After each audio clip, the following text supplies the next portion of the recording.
in. Her color came and went, and she was very restless.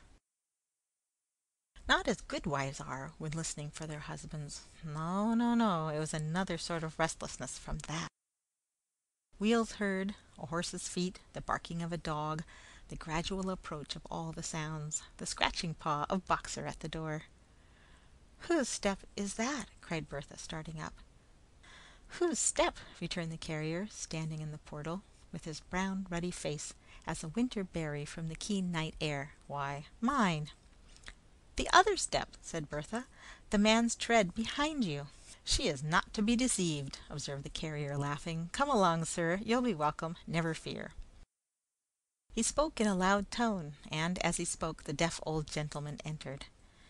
"He's not so much a stranger that you haven't seen him once, Caleb," said the carrier. "You'll give him house room till we go?" "Oh, surely, John, and take it as an honor."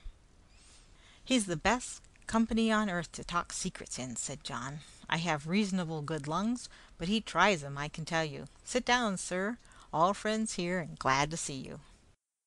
When he had imparted this assurance, in a voice that amply corroborated what he had said about his lungs, he added in his natural tone, "A chair in the chimney corner, and leave to sit quite silent and look pleasantly about him, is all he cares for. He's easily pleased." Bertha had been listening intently. She called Caleb to her side when he had set the chair, and asked him in a low voice to describe their visitor. When he had done so, truly now with scrupulous fidelity, she moved for the first time since he came in, and sighed, and seemed to have no further interest concerning him. The carrier was in high spirits, good fellow that he was, and fonder of his little wife than ever. "A clumsy dot she was this afternoon," he said, encircling her with his rough arm, as she stood removed from the rest. "And yet I liked her somehow. See yonder, Dot." He pointed to the old man. She looked down. I think she trembled. "He's full of admiration for you," said the carrier. "Talked of nothing else the whole way here. Why, he's a brave old boy. I like him for it." "I wish he had a better subject, John," she said with an uneasy glance around the room, at Tackleton especially. "A better subject!" cried the jovial John. "There's no such thing. Come, off with the great coat, off with the thick shawl, off with the heavy wrappers, and a cozy half-hour by the fire. My humble service, mistress. A game at cribbage, you and I. That's hearty. The cards and board, Dot, and a glass of beer here, if there's any left, small wife." His challenge was addressed to the old lady, who, accepting it with gracious readiness, they were soon engaged upon the game. At first the carrier looked about him, sometimes with a smile, or now and then called Dot to peep over his shoulder at his hand and advise him on some knotty point. But his adversary, being a rigid disciplinarian, and subject to an occasional weakness in respect of pegging more than she was entitled to, required such vigilance on his part as left him neither eyes nor ears to spare. Thus his whole attention gradually became absorbed upon the cards, and he thought of nothing else, until a hand upon his shoulder restored him to a consciousness of Tackleton. "I am sorry to disturb you, but a word directly." "I'm going to deal," returned the carrier. "It's a crisis." "It is," said Tackleton. "Come here, man." There was that in his pale face which made the other rise immediately, and ask him in a hurry what the matter was. "Hush, John Peerybingle," said Tackleton. "I am sorry for this. I am indeed. I have been afraid of it. I have suspected it from the first." "What is it?" said the carrier with a frightened aspect. "Hush! I'll show you if you come with me." The carrier accompanied him without another word. They went across a yard where the stars were shining, and by a little side door into Tackleton's own counting-house, where there was a glass window commanding the ware-room, which was closed for the night. There was no light in the counting-room itself, but there were lamps in the long, narrow ware-room, and consequently the window was bright. "A moment," said Tackleton. "Can you bear to look through that window, do you think?" "Why not?" returned the carrier. "A moment more," said Tackleton. "Don't commit any violence. It's of no use. It's dangerous, too. You're a strong-made man, and you might do murder before you know it."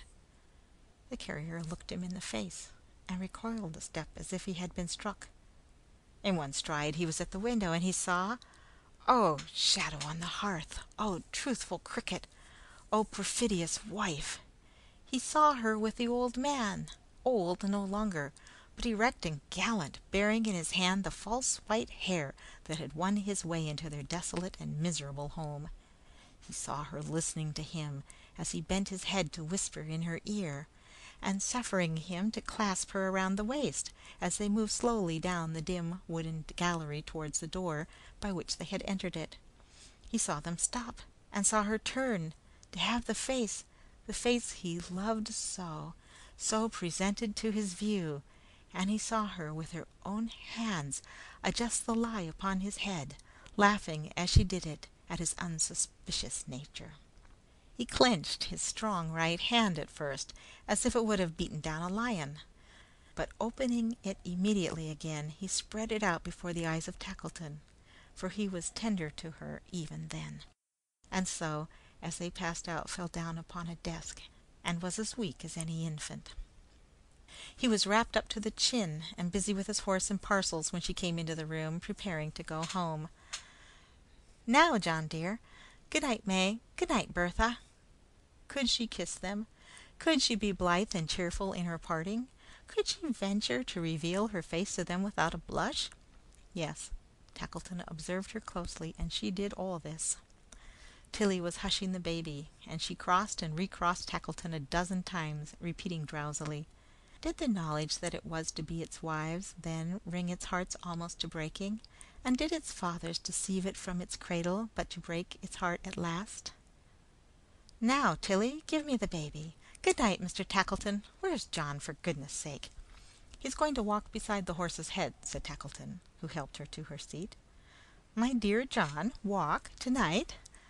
The muffled figure of her husband made a hasty sign in the affirmation, and the false stranger and the little nurse being in their places, the old horse moved off.